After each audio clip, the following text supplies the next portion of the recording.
السلام عليكم ورحمة الله تعالى وبركاته. مرحبا بالجميع وتحية إليكم من جديد. برنامج اليوم هو برنامج مهم موجه خاصة إلى الإخوة والأخوات الذين هم مهاجرون مقيمون بالولايات المتحدة الأمريكية. إذن هناك نقاط مهمة سوف نتطرق لها في البرنامج، ولا بأس إن استفدتم من البرنامج أن تقوموا بمشاركته مع الأصدقاء والأحبة، هذا كله لكي تعم الفائدة. ولا تنسوا أن تشتركوا في القناة.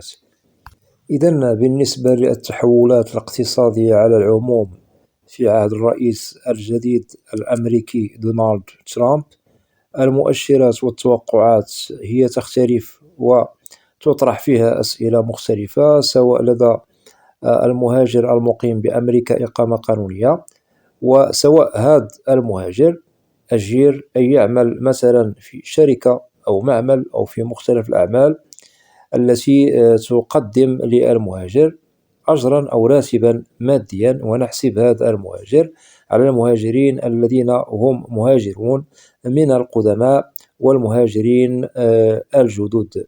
وبالنسبة لهؤلاء المهاجرين سواء جدد أو قدماء، بالطبع بالولايات المتحدة يتقاضون واجبا ماديا عن عملهم الذي يؤدونه على حسب وضعهم أو الساعات التي يقضونها في الأعمال المختلفة، واللائحة طويلة بالطبع، لأن هناك أعمال يشتغل فيها المهاجرون من جنسيات مختلفة، سواء المهاجرون كما ذكرنا القدماء والجدد، سواء كانوا يعني عرب أو من جنسيات مختلفة.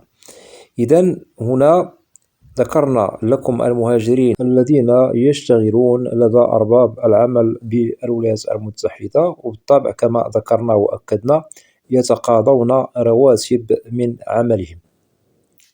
ونؤكد لكم كذلك بأنه هناك مهاجرين قدماء وجدد هم من جنسيات مختلفة عربية وأجنبية. سوف نوضح نقاط مهمة عنهم، ويحسبون على الفئة الثانية من المهاجرين، وبالطبع نحسبهم على المهاجرين الذين هم مستثمرون ورجال أعمال الذين يديرون أعمال ومشاريع بالولايات المتحدة، سواء مقاولات كبيرة أو مقاولات صغيرة، شركات أو معامل أو فنادق أو مطاعم أو مقاهي أو متاجر إلى غير ذلك، واللائحة الطويلة. إذن هذه الفئة أكيد تختلف رؤوس أموالها من مهاجر إلى مهاجر آخر، وبالطبع سوف نجد بأن هذا المهاجر المستثمر بأمريكا وسوف نسميه برجل أعمال يشتغل معه يد عاملة في مشروعه الذي يستثمر فيه أمواله داخل الولايات المتحدة. وأكيد هذا المهاجر المستثمر يؤدي راتب وواجب مادي للعامل أو العمال الذين يشتغلون عنده بموجب قانون الاستثمار والتشغيل بالولايات المتحدة الأمريكية.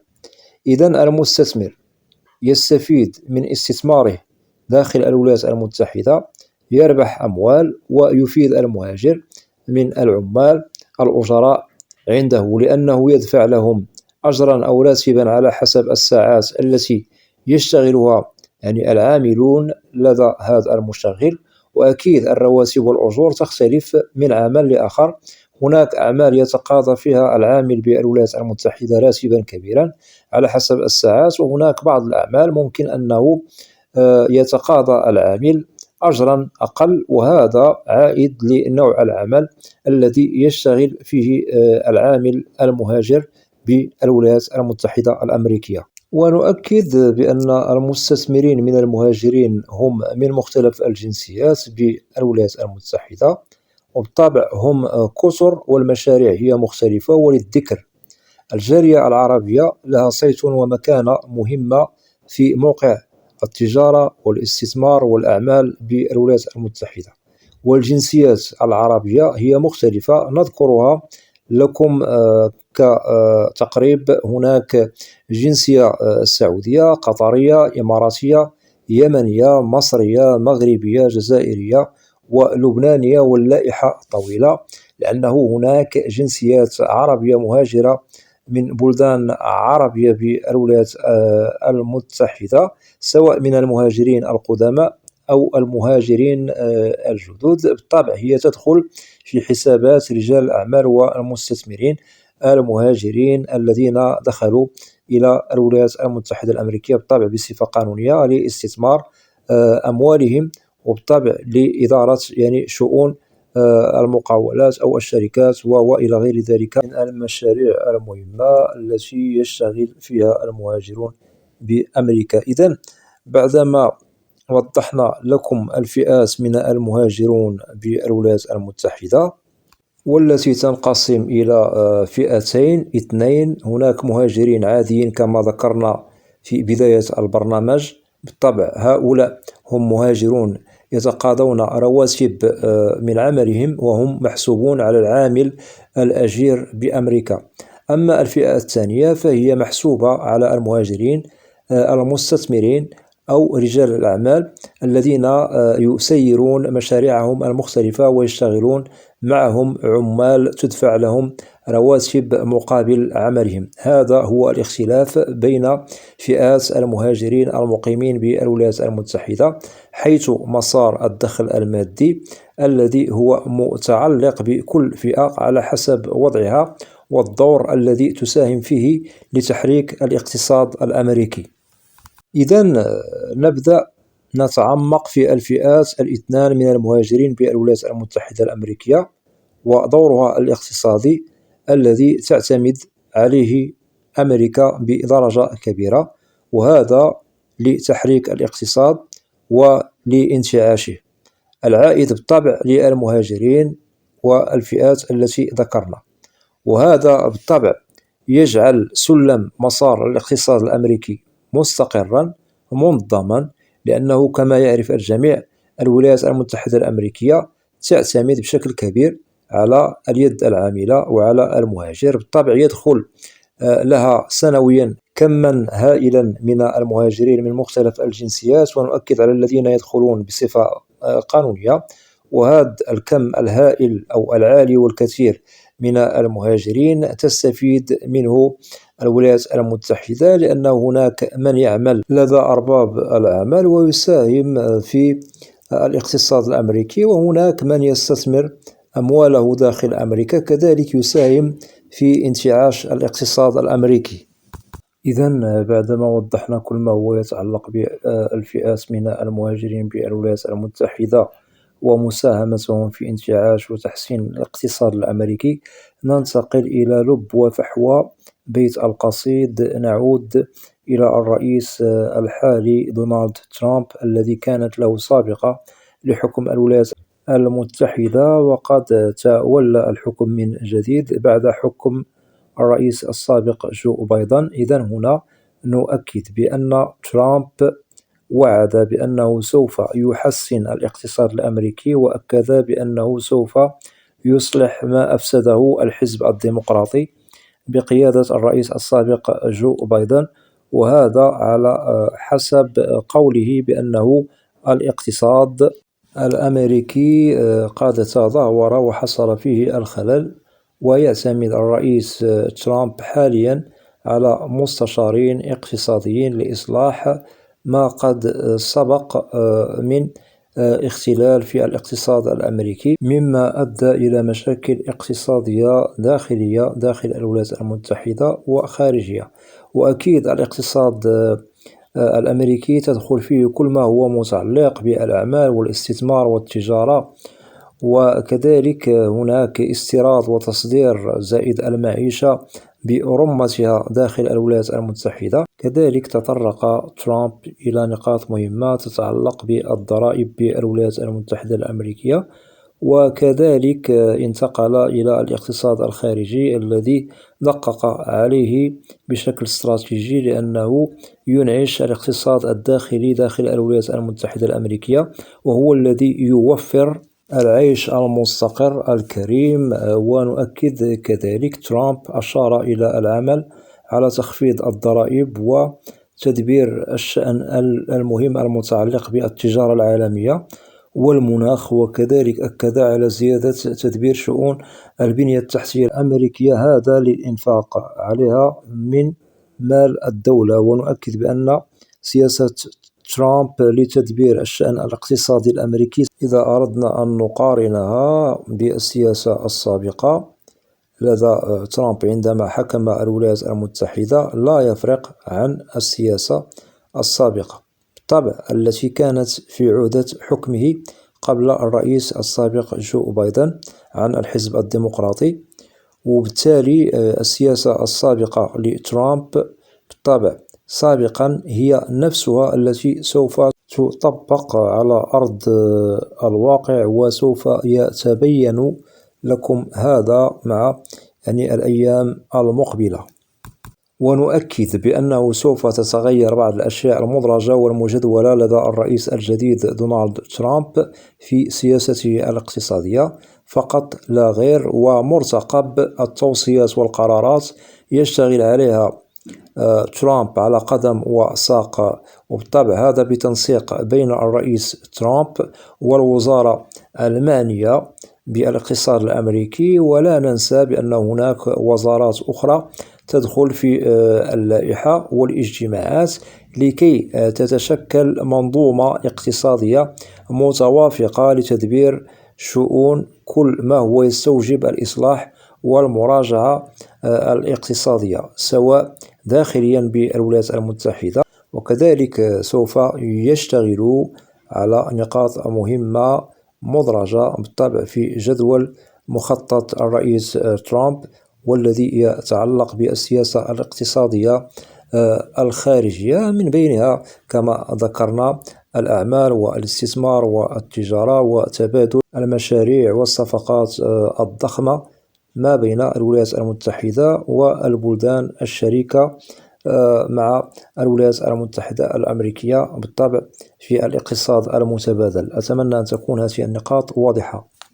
وأكيد حكم بايدن الرئيس السابق سياسته الاقتصادية تختلف على الرئيس الحالي دونالد ترامب، وبالتالي ترامب كرئيس جديد بدأ يشتغل وبدأ بوضع قرارات تنفيذية على أرض الواقع فيها إمضاءات على مشاريع إلى غير ذلك من التغييرات الاقتصادية العامة، وهذا سوف يتضح لكم ونؤكد عليه في الأيام المقبلة والأشهر المقبلة. سوف تلمس كل ما هو مذكور لكم في البرنامج على أرض الواقع بالولايات المتحدة الأمريكية. بالطبع أنتم كمهاجرون، سواء المهاجرين القدماء والمهاجرين الجدد بالولايات المتحدة، وبالطبع نؤكد نستبشر خيرا في السياسة الاقتصادية للرئيس الجديد ترامب عن الحزب الجمهوري، لأن السياسة بالطبع هي تشابه السياسة السابقة التي ذكرناها لكم. وبالطبع عندما حكم دونالد ترامب أمريكا سابقا كانت لديه نفس الخطى، نفس العمل ونفس السياسة على الاقتصاد الأمريكي. بالطبع هناك محتمل ومرتقب أنه تطرأ التغييرات الملموسة عما قريب، وسوف يستفيد منها الفئات التي ذكرنا من المهاجرين بالولايات المتحدة الأمريكية.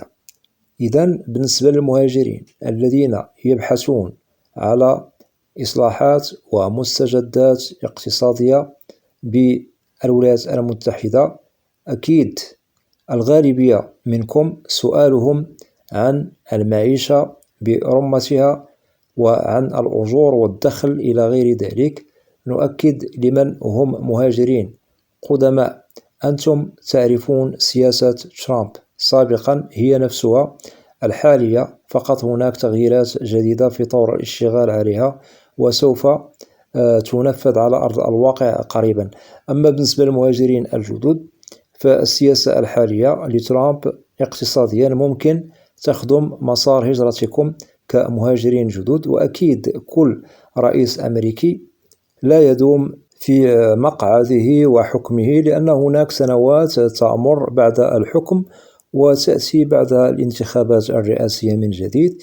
إذن على العموم الرئيس ترامب سيحكم السنوات المقبلة بالطبع، وسياسته الاقتصادية لازم أن يرضى بها المهاجرون، لأنه الصلاحية في الأول والأخير تعود له على كل الأصعدة. وبالتالي سياسة ترامب الاقتصادية على حسب استطلاعات للرأي العالمية والأمريكية فيها خير إن شاء الله. إصلاح منظومة الاقتصاد الأمريكي ستتبين كما ذكرنا لكم عما قريب وفي الأشهر القليلة المقبلة. فقط نؤكد على المهاجرين: عليكم أن تشتغلوا على مستقبلكم، واعلموا بأنه الاقتصاد الأمريكي يظل اقتصادا ثابتا منظما محترما، وأنتم الذين تساهمون في انتعاشه. وكذلك أمريكا هي متوافقة معكم وتعطيكم حقكم في كل ما هو محسوب على عيشكم وإقامتكم بالولايات المتحدة الأمريكية. هذا بالطبع على كل الأصعدة. بالطبع هناك من يسأل على فرص العمل، الدخل والأجور، وكذلك الضرائب وإلى غير ذلك. هذه الأشياء بالطبع كلها سوف تدخل في منظومة السياسة الجديدة للرئيس الجديد للولايات المتحدة دونالد ترامب، يعني الحزب الجمهوري الأمريكي. وبالطبع ترامب له كل الصلاحية لكي يغير ما قد سبق، لأن رئيس جو بايدن سياسته كما ذكرنا تختلف عن ترامب. ترامب سوف يقوم يعني بتغيير أشياء مهمة يتساءل عليها كل من هو مهاجر جديد ومهاجر من القدماء بالولايات المتحدة الأمريكية. وكما ذكرنا وأكدنا نستبشر خيرا في الرئيس الجديد ترامب.